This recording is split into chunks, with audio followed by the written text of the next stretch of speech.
God morgon och varmt välkommen till denna tisdag och till Innovationsveckans andra dag. Innovationsveckan som vi på Vinnova tillsammans med Sveriges kommuner och regioner SKR, Upphandlingsmyndigheten och DIGG, Myndigheten för digital förvaltning, står bakom och tillsammans med alla er aktörer ifrån kommuner, regioner, statliga myndigheter och även andra aktörer ser till att vi tillsammans sprider exempel och inspirerar varandra och tar fram frågeställningar som gör att vi kan driva på den utveckling vi behöver så att den går ännu snabbare. Jag heter Jenny Engström och med mig har jag Jonas Gumbel, och vi har ju den stora förmånen att jobba heltid med det roligaste innovationsområdet av alla, nämligen innovation i offentlig sektor. Eller hur, Jenny? Precis så är det. Och idag är det ju inte bara kanelbullens dag, utan det är också Innovationsveckans andra dag och det är ju våran särskilda dag, eller hur Jonas? Det. Och då tänker vi ju att det måste vi ju inviga ändå, eller hur? Vad säger du? Absolut. Ja. Det här är ju första gången jag får möjlighet att inviga någonting. Det var jättekul. Så!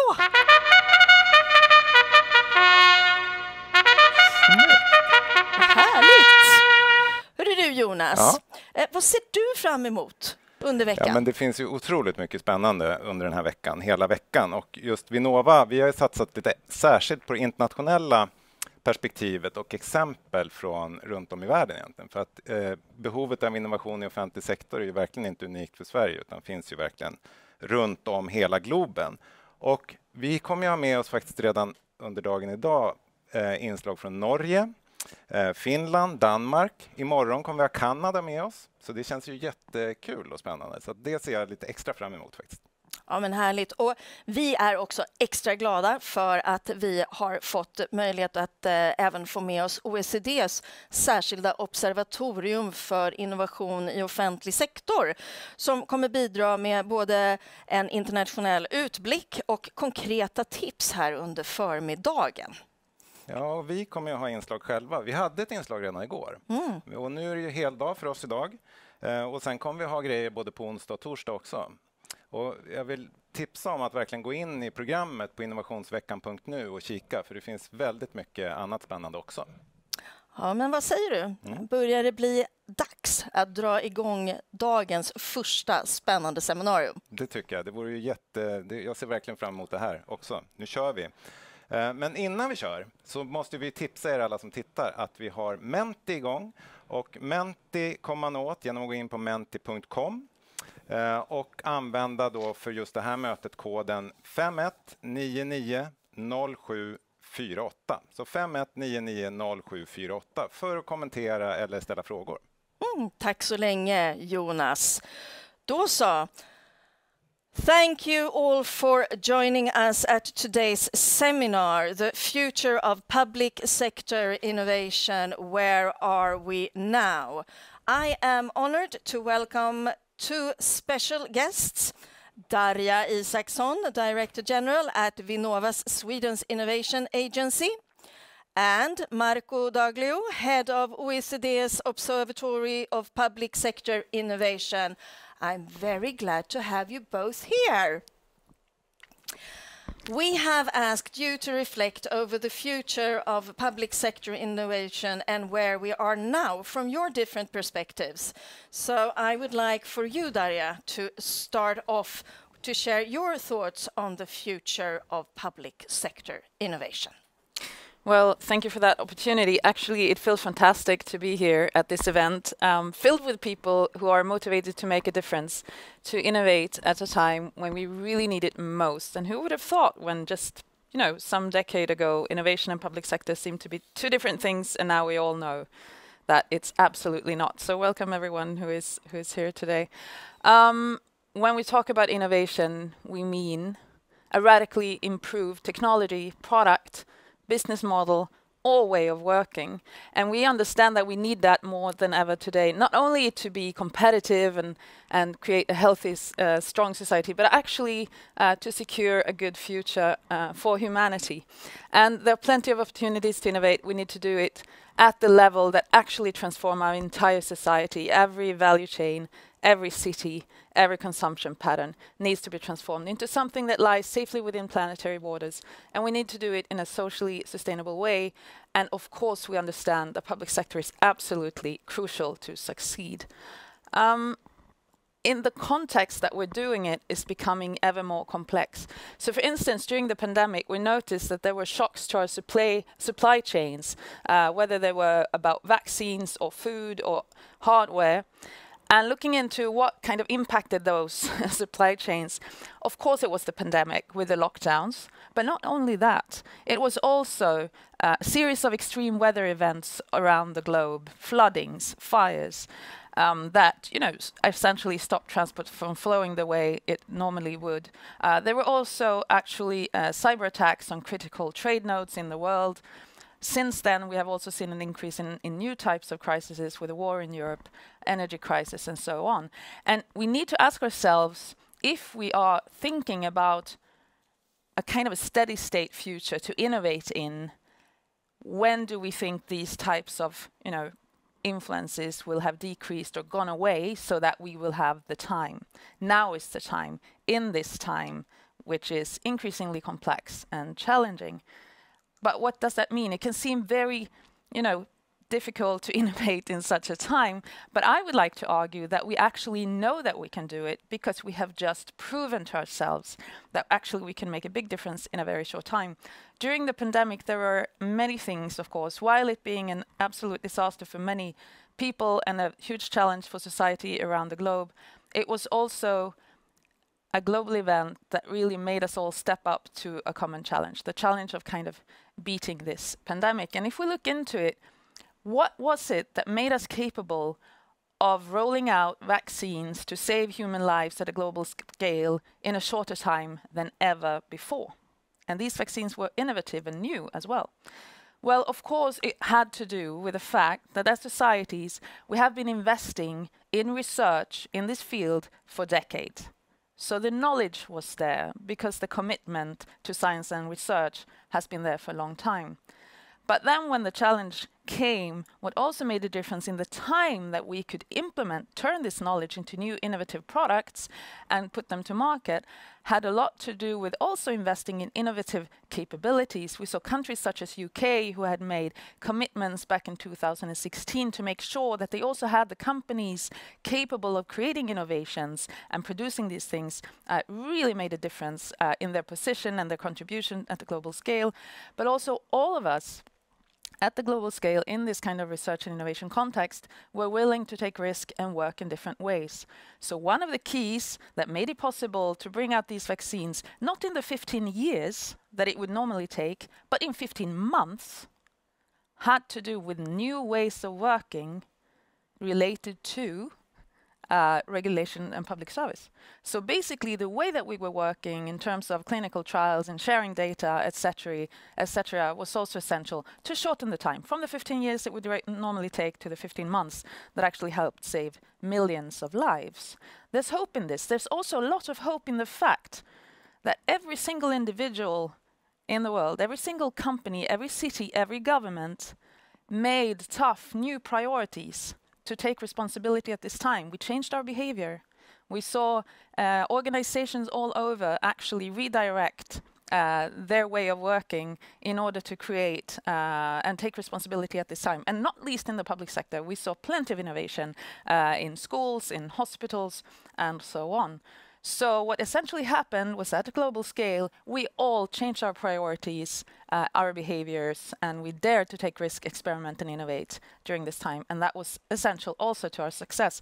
So just looking back, what we have learned, we understand now the importance and the real value of sharing a common mission. We all wanted to take responsibility at this difficult time to beat the pandemic. And that meant that we were all willing to have this sense of urgency, reallocate our resources, make new priorities to take responsibility, co-create and take risk together in creating new solutions. So all of these are kind of important recipes. Now we have to ask ourselves, is this something that we will do only in a time of absolutely time-critical crisis? Or can we use these lessons to propel us further? So a reflection would be that the pandemic was in fact not a black swan event. It was not an event that was impossible to foresee, that just suddenly hit us and had global effects. It was rather what we call a grey rhino, an event with huge impact, that while it was difficult to foresee exactly where and when it would happen, it was absolutely possible to know that it was very likely to happen.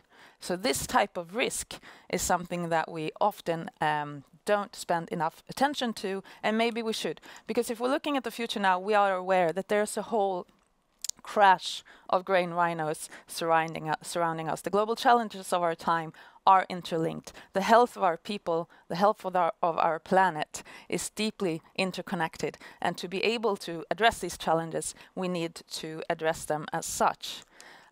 That means that when we talk about innovation, it's not just about technology, it's not about just new solutions, it's about, yes, the research and new knowledge that help us create that, but also all the kind of co-creation and collaboration needed to make those innovations make a difference in a much, much shorter time. That really means that we need to use all the levers we have, how we procure things, what we procure, how the regulatory landscape looks, and how we together can make sure that all of these things together are directed towards the societal challenges of our time, that we work towards common missions.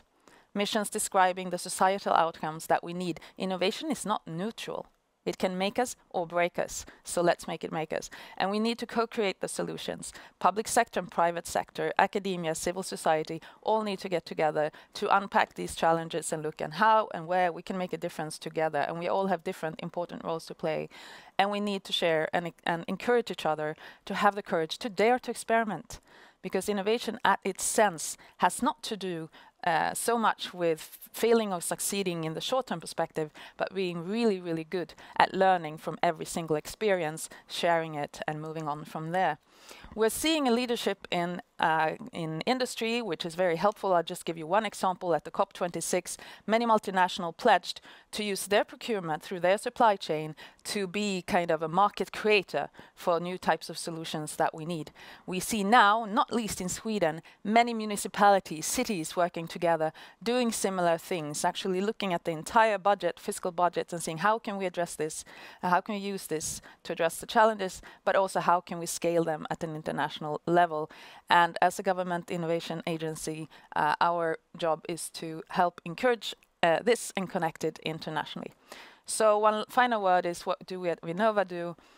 Together with Energimyndigheten and Formas, and as well as SKR and Upphandlingsmyndigheten that we are working together here, we have plenty of things that we can do together. So I would just like to tell all of you that we are, with Energimyndigheten and Formas, starting our biggest innovation program in 2024, and the mobilization is up to you. It's about the innovators in the system to help us see how we can best support with a long-term funded program those who can make a difference together. So I can only encourage you to dig in and use this opportunity to mobilize, because we understand that if we do this together, we have the opportunity to create a better future for us all, but it does require public sector, academia, industry, and civil society to work together even more.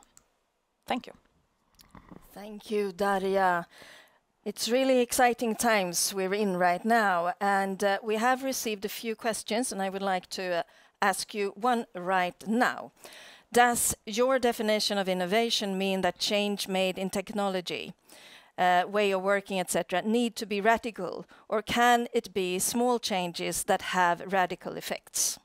It can be small changes that have radical effects, absolutely. So we need both small and big innovations.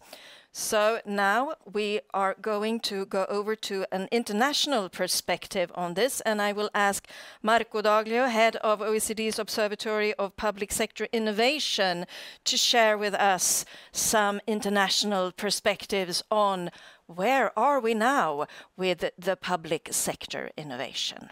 Marco, over to you.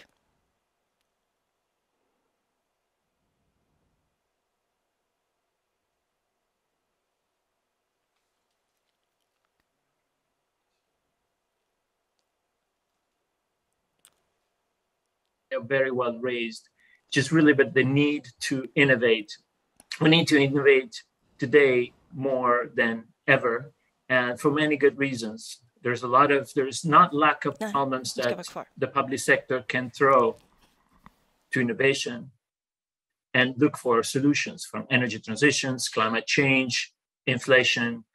Now, the other issue is that it's increasingly becoming evident that the cost of doing nothing is very high. The cost of doing nothing means policies that fail and organization that underperforms. And the cost of doing nothing also means that schools and hospitals closes, that there is a spike in crime rate on the street, there is traffic congestion, so all these problems that we all know very well. On the other hand, that's a bit perhaps the point of hope, that there is an unmet demand for making a better use of innovation to solve public problems.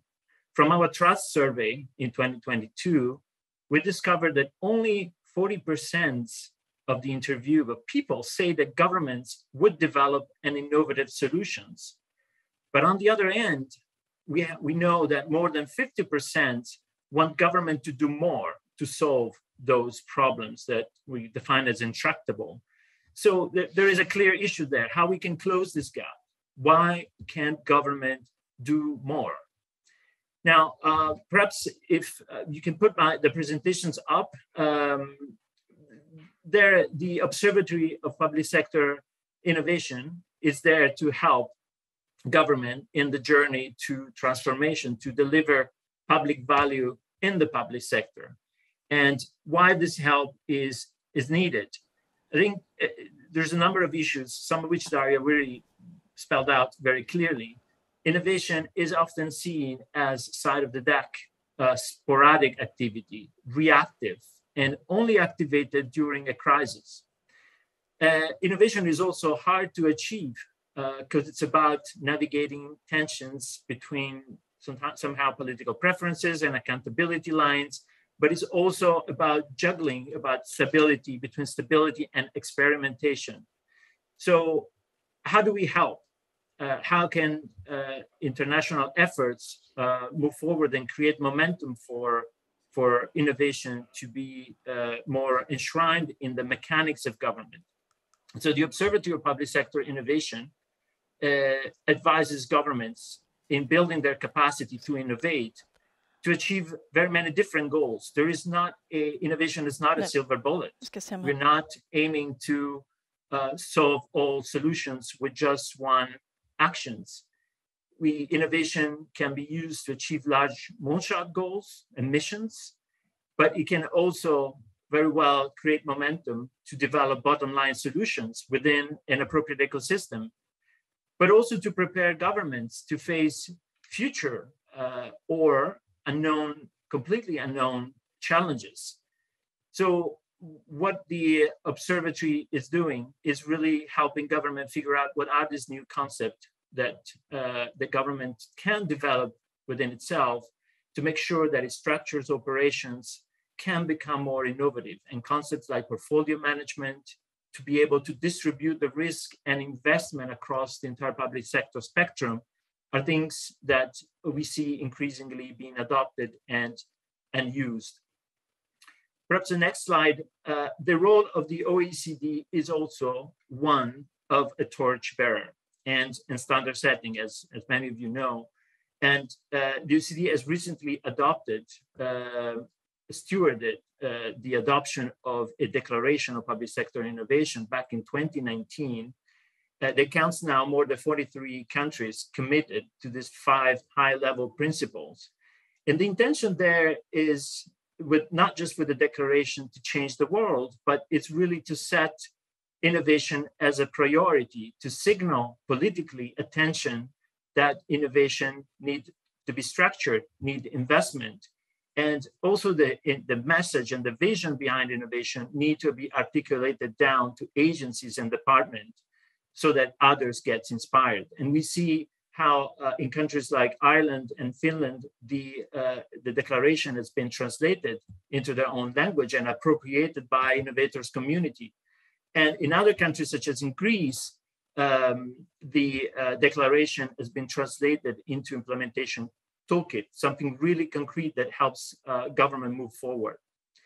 But connected to this declaration, we also see a new wave of innovations that have been emerged over the past years, which call for a concrete activation of the principles that are behind the declaration, and more importantly, even their application in a context, in a real one.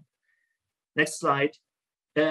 We see, for example, a lot of innovative efforts being directed to cater to underserved segments of the population that are facing different kinds of divides, being geographical, but also physical. For example, in Georgia, deaf people can call emergency services via video call using sign languages interpreters. In Italy, residents of rural areas can get access to services through multi-service mobile points. You know, all the things that really create change at a very local level. Next slide. But innovation is something that can create also tensions between different phenomena. And we're seeing how new tensions between the use of data and tech for public interest can conflict sometimes with individual freedoms and rights. If you think about the use of biometric technologies and facial recognitions, that very clearly, while they have a benefits to allowing an increased tailoring of services to users, also can lead to potential misuse when they're applied, for example, to track behaviors and movements. Now, next slide. There is also a trend for innovation to be applied more across borders. We are used to government innovating in their own remit, in their own jurisdictions, but there is much more that now we see as countries coming together, because these problems know no borders. How solutions need to be designed and developed together.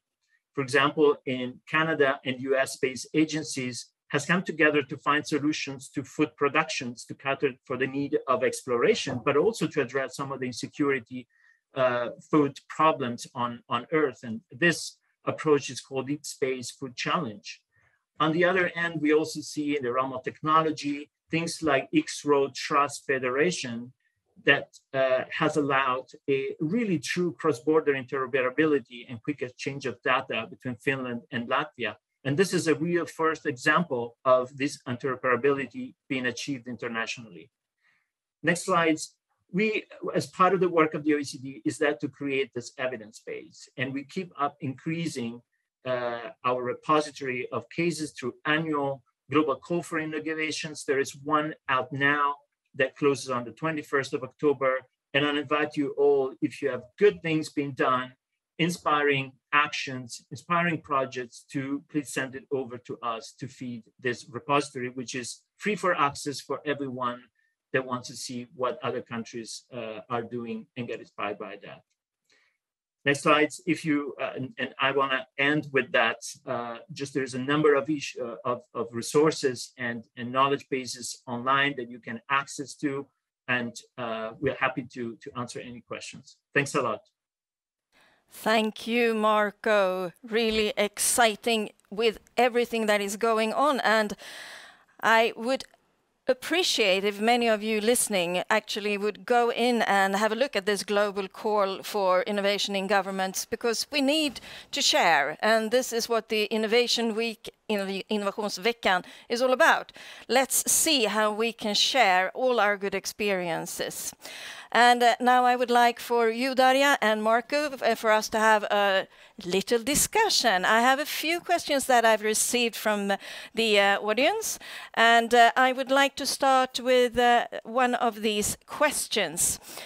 We have, apart from these big issues with, of course, the pandemic and all the geopolitical issues that we also have issues within Sweden, and right now there's a lot of talk about, of course, the shootings that we have. Do we, Darja, address, even with innovation, these societal changes, the different things that's going on right now? Do we address them as well? Yeah, absolutely. And I think that actually, that's since, as I mentioned, innovation is not only about technology, products, business models. It's also about ways of working together. And these are good examples of societal challenges that require co-creation, innovation between the public sector, companies, but also civil society. And that's why Vinnova has been seen social innovation as a very important area for innovation since years. And I'd like to emphasize once again, that's also why the new program, Impact Innovation, is very actively calling out to you, and because they will be even broader. Even the first generation did engage a lot of public sector and civil society, but this time we understand that this needs to happen even more. So don't miss the opportunity. Clearly, the lessons learned from the social innovation work that we have been doing for years and other efforts as well show us how important it is to actually have this broad participation to be able to address challenges like that and others. And I think we also heard Marco talk about the importance of innovation for the underserved. So these are just good example to that point. And I think maybe sometimes we don't talk as much about trust and inclusion from the general public when we talk about innovation. Marco, how do you look at this with trust and inclusion from the general public in the innovation context of public sector? Well, I think that the first thing that needs to be clear is that government has made, since a number of years, the greatest efforts to get out its voice and try to listen better to what are the needs and cater those needs from the populations. I think it's not for lack of instruments and lack of devices and lack of will that the governments have deployed this. I think what is perhaps missing in that is the capacity to clearly do something with it and absorb it and transform all this demands, all these voices, all these narratives that come in from down up into innovations, into things, into products, into services that really respond to a demand. So I think there is quite some way still to go to close that gap. There are instances where it's particularly at a national level that agility of government or local municipalities are clearly demonstrating that this is possible and that change is right at the doorstep.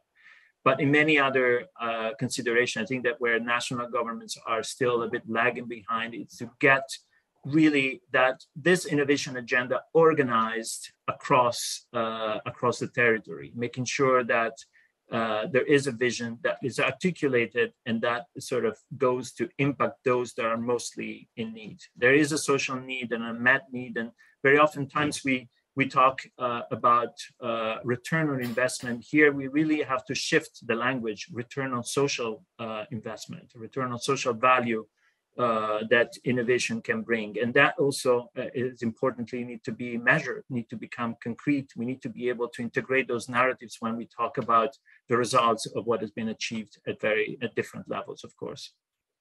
Darja, what do you say? Are we a bit unorganized with public sector innovation? Well, that would not be my main point. I would say that there's also great opportunity. First of all, I know that in previous innovation weeks, we have seen great examples from cities such as Helsingborg, Malmö, in innovative ways, both in working with social innovation and engaging citizens. And I'm certain that there are plenty more examples from other places in Sweden. What I am noticing, though, is that, for instance, the opportunities for deep citizen engagement in innovation is bigger than ever. And I would say that if we look up to the north of Sweden, where innovative efforts are now actively transforming entire societies, we also see a huge demand also from the people responsible for the big picture. So let's say that I look forward for the next step where we really use the power that a place-based innovation paradigm can give, and that we work from the local to the regional to the national to the international. And of course that also, those fingers are pointing back to me and other government agencies as well, to be willing to be engaged in those processes. But absolutely, I think that due to all the great examples we have had, there are even bigger opportunities right now to get it together, if you will. At the same time, we know that the word innovation tends to be a bit scary, both for many public organizations, public servants, and also for the general public. Sometimes we talk about the innovation paradox, sometimes we talk about risk aversion in the public sector. How are we going to move forward so that we really become innovative at core? What can Vinnova do to address the innovation paradox and the risk aversion? Darja. Well, the short answer is actually the reason there is an innovation agency in pretty much every developed economy in the world is that it is a tool for government to actually provide opportunities to decrease the risk for all the actors through supporting with knowledge, of course, but also through decreasing the financial risk at these very early stages when the outcomes are very uncertain, where it's not really fair that one single actor should take all the risk. So that's why we have innovation agencies, and we're proud of that mandate and very happy about it. But I'd like to make the remark that yes, innovation is about uncertainty. It's about trying out something that has not been tried before, and therefore you cannot really know.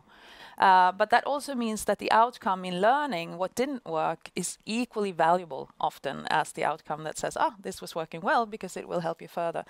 However, what there is a lot of knowledge about is how to do it in a responsible manner. And I think that's where we can also support. So I would encourage everyone to think not of innovation as a big risky business, but about the opportunity of creating something that will give value. And rest assured that there's plenty of research-based knowledge about how to go about it in a good way. So hoping to support. Marco, would you like to comment on this innovation paradox and risk aversion? Yeah, let me start by saying that I'm fully in agreement with Darja about the question of how do you manage risk and the absence or quantity of risk that is inherent in the innovation activity. We cannot de-risk it all for sure, but we can make sure that there is a sensible way to go forward and try new things. And I think that there is, the key questions that we've seen across the world, across the sort of looking at number of experiences in departments and ministries is the ability to start doing something instead of just talking about it and go with quick practical solutions that are short defined, that get sort of the activity moving. Versus things that are more like thought experiments or that are still more in the imagination but never really hit the road when they go. And that's the way to start. It's an important message, I think, to come across. Don't dare that there is no possibility to do it. And then I think there is also perhaps a question between of real versus perceived risk. And very often we see that in conversation we're having across administration with civil servants, that there is a perception that there is less permission to do new things than what, in fact, the legislative environment really allows. So there is a point here then that look at the hole in the donut. Very often you think that there is a lot less space to move, whilst in fact, in reality, what it's really constraining is something that the Australians called phantom regulations, so things that are perhaps in the culture and the mind of people versus what is really existing. So don't let you sort of down by or removed by that. And I think that's two of the key things here around that. And again, I think in the way we approach innovative activity, it's important to stress that as you build it modular, build as you go. Try to figure that you can scale it to different levels, but it's important to get to a start. So that would be my main point. When looking at the innovation facets and your model of the innovation facets, we know that enhancement-oriented innovation and adjustment innovation, that is going on and happening. And I also think that most organizations are pretty okay with their work there and their processes there. But when it comes to missions and anticipatory innovation, then there is still a way to go. How do we go about the mission-oriented innovation in Sweden, Darja? Well, there's a lot to be said about it. As an agency, we've been piloting it for a couple of years. We've also published a book on mission-oriented innovation for those who are interested in learning more about what we learned from that. It's no complete answer. But I would say that right now our focus is really on creating opportunities for those willing to gather around ambitious missions. Again, coming back to the opportunities given by Impact Innovation, which is the biggest innovation program effort we will do during this decade, and we're doing it together with other government agencies. There's also another thing to be said about missions and the opportunity that it represents. So innovation is about imagining and bringing into reality something new.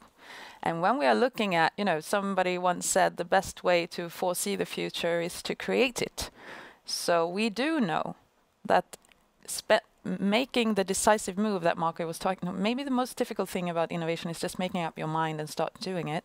But once we do that, there are huge opportunities to actually stimulate a mindset where we help shape the idea of what we want and then how to get there, rather than reacting on challenges that are confronting us. And I think that shift in mindset is actually one of the most important values that we can get out of a mission-oriented innovation approach. It's not about top-down government, it's not about government deciding, it's about us together creating that vision and then finding our own ways of contributing to it.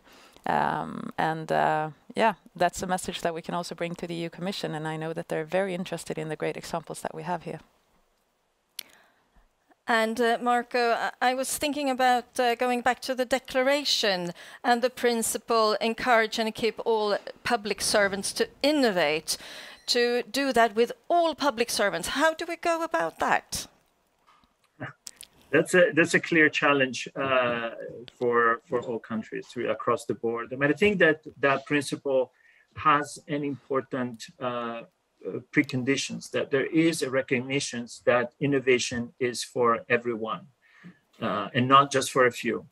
It's perhaps simple to say, but it has important implications, because very often we think that the innovators are only that cohorts that do different things or slightly crazy things. Instead, we need to build a culture where there is the space for everyone to think about how they improve the work that they're doing, or how they help others improve their work. I mean, this is really, really difficult to do. I mean, in terms of the international, what we have done at international level, we have started sort of exploring what are the public sector innovation skills that are out there. And we did a survey in 2017 to try to address and come up with sort of an ideal sort of a competence framework. If we had to build the competencies of future public servant, what would that look like? And it's interesting how we came out with not just skills and competencies, but also traits and characteristics of human behavior that could be more conducive to innovation activity. But regardless of that, I think it's important to underscore that we don't want to turn all civil servants into strong data analysts. But it's important that at every single level, there is a good understanding of what innovation is, what it implies, what's in for me at my level, and how I can build it for achieving sort of the objectives and the purpose of my job. I think that could be a good way of starting. And if you allow me, perhaps just a point on the anticipatory innovation governance that has some important boundaries also with missions. I think that what is missing that we see across the public sector is really the capacities of the administrations and politicians to come together and discuss what future options are.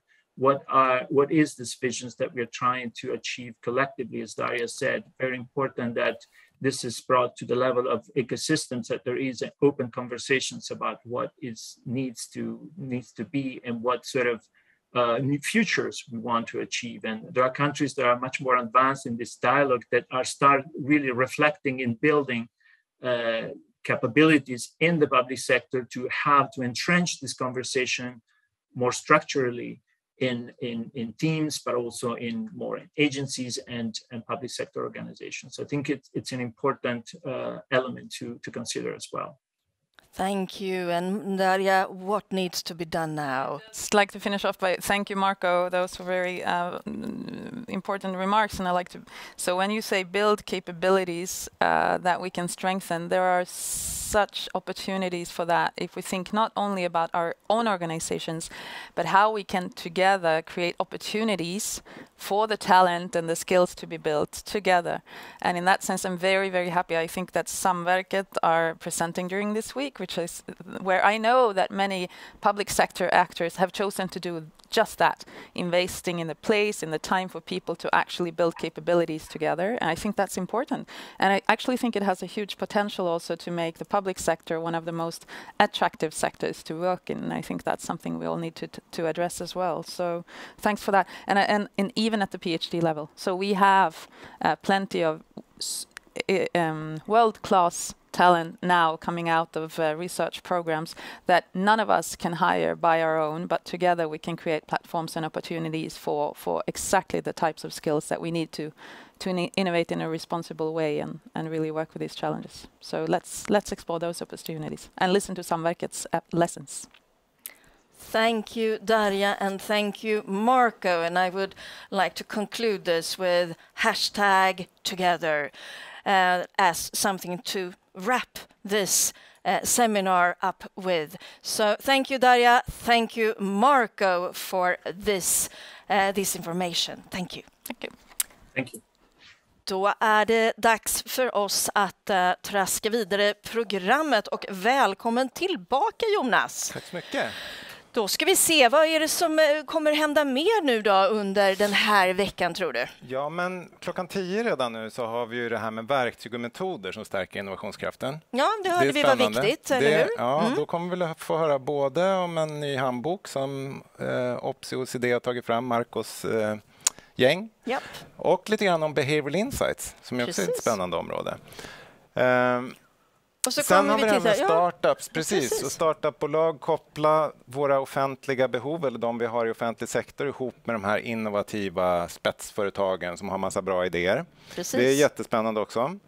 Och sen så kommer vi lyssna på ett antal olika exempel från Norden kring det här med anticipatory innovation. Exakt. Det här är lite mer svåra. Ja, det är där 15:00 är Nordic Public Sector. Det är ju ett sånt där man pratar anticipatory och kommer att få höra både från Danmark och Finland och Sverige hur vi jobbar med det. Och sen har vi det där 16:00 också. Innovativ utveckling av hållbara livsmiljöer i Norge och Sverige. Där är ett norskt jättespännande satsning som kallas för Gnist. Som kommer att presentera vad de har gjort. De har jobbat bland annat med samverkan, med arkitektur, med designmetodiker och så för att liksom utveckla närsamhället där.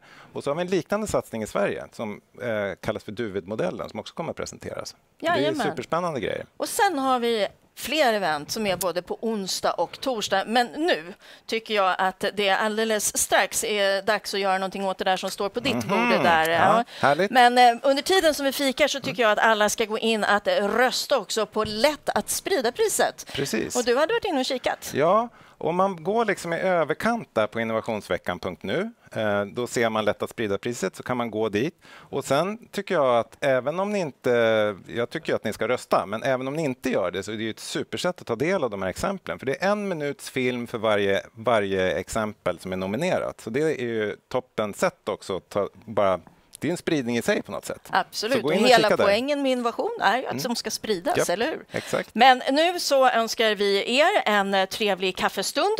Vi tänker gå och fira kanelbullens dag och vi är tillbaka 10:00. What exactly is an innovation agency?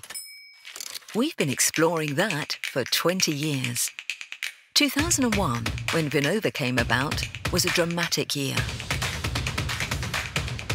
And Sweden ranked high, like today, on various innovation indexes. Since our beginnings, we've connected businesses, researchers, and the public sector.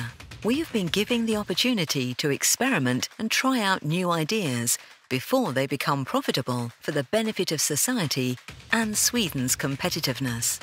We have seen that it's become increasingly more important to shift our gaze away from technology towards the systems, that the public sector and civil society play an important role in innovation, that the solutions we develop must be economically, socially and environmentally sustainable, that there's a need for modern and effective policies and rules, and to move entire systems, you need bold and inspiring goals. The need for new solutions is more urgent than ever. The challenges are complex and interconnected. That's what our solutions need to be.